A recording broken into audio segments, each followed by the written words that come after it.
right, the federal government has issued an executive order on health workers who are leaving the country. Okay, according to the Minister of State for Health, Dr. Tunji Alausa, the federal government has directed that health workers who plan to relocate abroad for greener pastures must henceforth resign their appointment beforehand, because there is no more leave of absence for health workers in Nigeria. He added that the era of health workers exiting to other countries of the world in search of better offers after applying for their leave of absence is no longer acceptable. The minister made this known on Saturday during his visit to the neuropsychiatric hospital in Aro in Abeokuta. Also, it will interest you to know that Nigeria lost a total of 16,000 doctors in 5 years, and that's also according to the Minister of Health. 16,000 doctors left Nigeria in 5 years. All right, so but let's start from this executive order by the federal government. No more leave of absence, for health workers. And prior to this executive order, we have also had the federal government threatening, that nurses and other health workers will have to work in Nigeria for an XYZ number of years before they can exit the country, and it goes on and on and on. On the other hand, are the activists who are fighting the government on this issue and saying the federal government of Nigeria has no right to dictate to any health professional whether or not to remain in the country and practice, or to move to a better or a more profitable place to practice their trade. What do you think, gentlemen? You see, these are the things that happen when some people, some of these ministers, you compensate them for political whatever that they have done for you in the past during the political campaign. You see, you don't need to force someone to stay in a place. What you need to do is to make the place conducive. If the federal government make this country health sector conducive for doctors, for nurses, nobody will want to go abroad. In fact, they don't even enjoy going abroad to work, because what they put them through at the end of the day, because if you graduate as a medical doctor here in Nigeria, you must go there and take some courses before you begin to practice. They don't want to do that. Their future is brighter here than going abroad. It's because the condition of work here is not conducive. So why don't you, instead of beginning to do laws, you must serve like this before you go abroad, why don't you, all right, why don't you make this place conducive? That's why the day Nigerian League, check across the world, you cannot see South African players in England everywhere, because their league is better. They pay them well. They are competitive with the Premier League, with the La Liga, with the Serie A. So when you saw the last World Cup, all the 23 players, only one came from Europe. All of them were home trained, play in Memoli Sundown, Kaizer Chiefs, and the rest. But in Nigeria, you must go abroad before you play in Nigerian League. You will play for Nigeria. So those are the two different things. If you want to grow an industry, make it conducive. If you want to attract investment, make the place. Don't put people, don't let Omolide extort. Don't let local government extort. Don't let government tax. Don't let state government tax. Don't let individual come out and say, okay, this is our land, you must pay this. Those things don't attract investment. If you want a doctor to stay here and work for you, make it happy. Make the doctor happy. Pay him well. I mean, improve on the infrastructure. Even you, as a governor, as a president, you will not have any need to travel abroad for medical. I have never read in the newspaper as a South African president is in London seeking medical help. I have not read it. I have not seen it. So why are you making laws when you know that your situation is bad? What are we talking about? Why are we now saying it was? In fact, when I was growing up, I rarely would see a cattle in my area, because in the north they were green. Deforestation, push them down. Desert encroachment, push them down to this. So human beings move to where grass is greener, even in their imagination. So why are you making laws when you know that those laws will not work? I hear you loud and clear, but then what do you think about this issue of doctors or health workers not resigning properly? They don't resign properly in Nigeria, they move abroad. Rather, they apply for leave of absence, then they move abroad, you know, and go there to work. Collecting salary. Yes. Collecting salary. That's what do you think about that? It is a good initiative, and it must stop. And don't forget, some of these doctors, this leave of absence thing, they exploited it, their bosses, because their bosses benefited from it too. So when you travel abroad, don't worry, I will share your salary into two. Okay. I take one, you take. If the medical director is in charge of doing that and have about 10 medical workers outside, he's making more money for himself. So he's encouraging. They are the one, the top people are the one encouraging the leave of absence thing. This thing didn't come from the medical doctors. They didn't come from the bottom up. Okay. Because they are the one making money from it. All right. So I'm very happy that the federal government come out with that executive order, and I think that is the only thing that can save us, because at the end of the day, that's part of the ghost worker syndrome. All right, thank you so much. Mr. Zukama, how do you react to this executive order by the federal government? First of all, let me make the point that the resigning, you have to resign properly. You can't have it both ways, you know. You can't go forth to search for greener pastures and retain your job here. So resign, go hustle it out there. You can strike it big, you can fail, and that's all there is to life. Gamble, life is a gamble in itself. You make it, you strike it big, or you lose out. But then the thing is that the solutions that the federal government is bringing about the solutions do not address the problem. They address the symptoms. The symptom, Japa is symptom of very pervading, profound problems. So to leave the problems and keep tinkering with the symptom is a waste of time. Under good luck, Jonathan, a lot of effort was made to stop oversee, what do they call it? Tourism. Medical tourism. Medical tourism. And when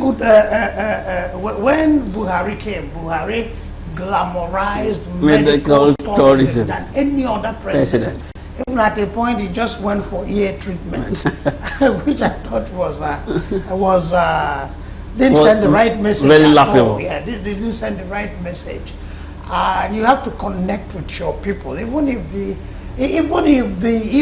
we have no doctors in Nigeria, no equipment in Nigeria to handle his illness. He should have secretly imported the equipment, imported the doctors, but give the impression that it was treated in Nigeria. Okay. I am not into medical tourism anymore. I'm with you. I'm making this sacrifice to you.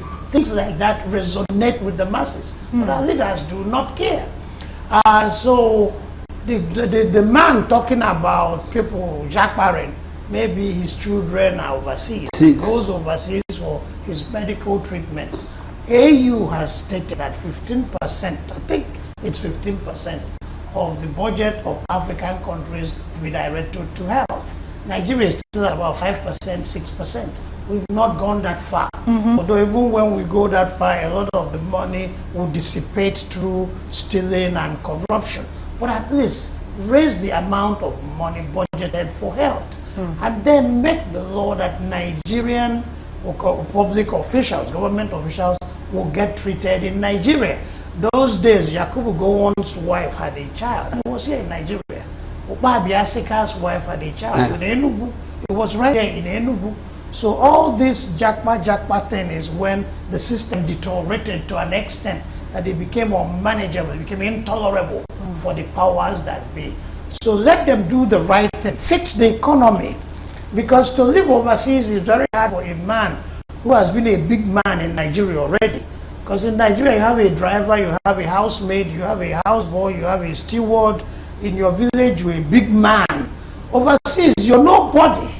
You can't employ anybody. You do everything yourself.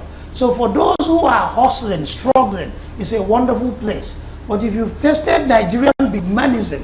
To go over there and start all over, it's so hard. So most of these people are not really having fun going over there. It's just that the situation is unbearable. And it's the responsibility of the government to handle this unbearable situation, turn it into a bearable and comfortable situation, and Nigerians won't be jackbarring like that anymore. All right. Because I remember some times ago, when I came to Lagos, to go abroad wasn't very fanciful. All right? People were not interested in running to England. In fact, I had friends coming back to Nigeria. Some guys were coming back to start up here. Today, a friend of mine brought 50 million naira and wanted to start a poultry farm. And he successfully started it. And what happened? His staffs were stealing egg. Of course. They were stealing egg.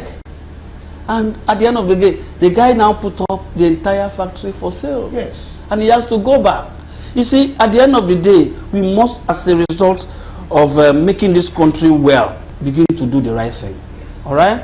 And look, what is the fancy? What is the fancy in going abroad? It's Forex. Forex is the fancy now.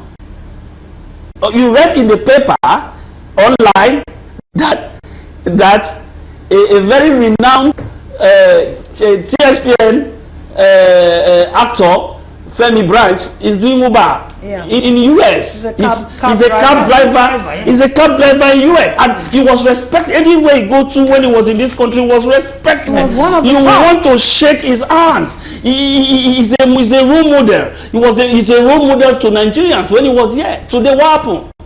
The guy I'm talking to you could be building a mansion in his hometown. Because of the forex. Because of the forex. So they know Nigeria. I still remember some people said that at some point Naira was better than dollar. So and people were not jackbarring. You go to school, get an education, and come back. Get a people job, go get an education, come back to Nigeria and work here. I'm a big man. I have narrated how my father turned down a job in Mobile when he graduated from University of Nigeria Geography to teaching, because federal government gave him a brand new Volkswagen.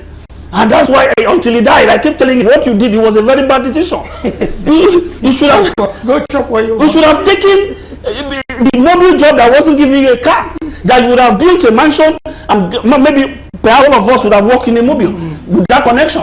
So today he took a very laudable decision to teach, to impart knowledge, and we are criticizing him because of the state of the nation, because of how we are falling so low among the community of nations. That is the problem. That you can see a professor, you can see some doctors who are medical doctors go abroad and work as nurses. Yes.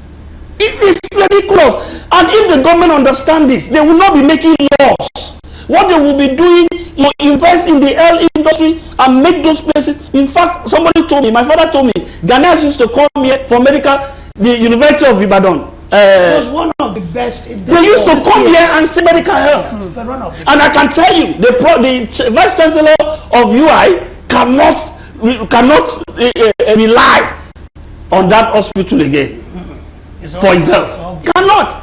He probably will go to another what do they call this? All these Asian countries. Probably will go to India. Probably will go to another place. So, but what are we saying? Instead of laws, we have so much laws every day. Our government people, our leaders think that really Nigerians is about making laws. It is nonsense. Absolute nonsense. Yeah, we have too many wonderful laws. It's just that the laws are irrelevant. Like you talk about people being delusional. The laws have no relevance to our reality. Secondly, those that have relevance to our reality are not being enforced. So you have laws that are not enforced. Bill Clinton once advised Nigerians. A pressman asked him, what advice do you have for Nigeria? Say, enforce your laws. That's all, you know. So that's what the situation is. And government policies are not helping matters. So we need to turn around the system and so on and so forth. It's so bad. It's so bad in this country, Patience, that a former minister will go to Ethiopia and hire a plane. That money that they use in hire a plane could have helped refurbish 10 billion. Help refurbish an airport in Nigeria into an international airport. This lady, And that same minister is working free. He's gallivanting. He has been given opportunity in the TV, in the newspaper to talk. I mean, these are the things I'm talking about. this lady spent 10 billion naira just for private ride. That is for leasing planes just for jolly ride. Oh. The oil minister, Desiani. And nothing was happening. He was invited by the House for questioning. She did not go. And nothing happened to her. So it's lawlessness, culture of impunity. It's so much, and he has reduced every Nigerian to a thief. Those days I returned from the US, I called a lady to clean my house. I didn't know she came with a bag. I was stealing things in my house, putting in her bag. She would steal glasses and leave the cover, that is the package. Until when my brothers, women are more sensitive. My brother's wife came. This one is a thief. She has literally robbed you blind without your knowing.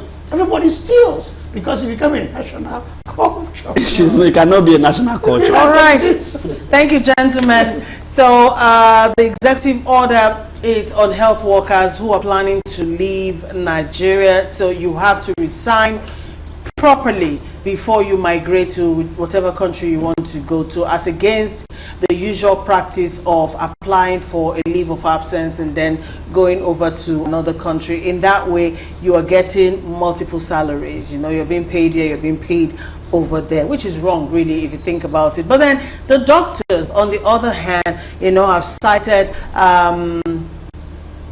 deficits in manpower. They have cited very poor welfare package for doctors and other health workers. They have also cited extended hours of work, and also the lack of equipment to even work in these hospitals. There are some of the complaints of these doctors. The environment is not friendly, does not allow for them to thrive in their chosen field, and all of that, and then they are not treated well. Imagine the issue of COVID allowance since 2020 is still on the table till now. All right, so but in recent times we've seen more and more health workers actually leave Nigeria for other countries, that they assume is better for them. So according to the minister, 16,000 doctors left Nigeria in the last 5 years, while 17,000 of them had to be transferred. So as it is, our health centers, hospitals, and all of that is paying for all of this. Just take a visit to a government hospital. Go yourself, and you'll be what's that English? You'll be gobsmacked. You'll be flabbergasted. You'll petrified. Yes, at what you will see. I've told you I went to a health center. They didn't have a thermometer to take my son's temperature. All right, it's that bad. A thermometer. They couldn't even take. What are you saying? The former first lady said the Abuja clinic does not have a Panadol, paracetamol. It's true. It does not have a full clinic. It does not have a paracetamol. And you are saying about that. Who are you? Nobody cares about you. In fact, the way it is now, the government hospitals are as good as private hospitals, because you go. They are consulting homes. You pay for literally everything. They don't have anything. Even when you consult and they write the drugs, they don't have anything. You have to go and buy it's somewhere. as good as going to a private hospital, because you're not enjoying nothing, no amenities for you to enjoy. It's only building. That's what they are celebrating. As a citizen, it's a very sad situation, and I'm happy at least the government is paying attention. While they are paying attention to the workers, they should pay attention to the hospital, the hospital itself, and ensure that Nigerians get quality service when they go to the hospital. People are dying needlessly. Please, let's do something about this.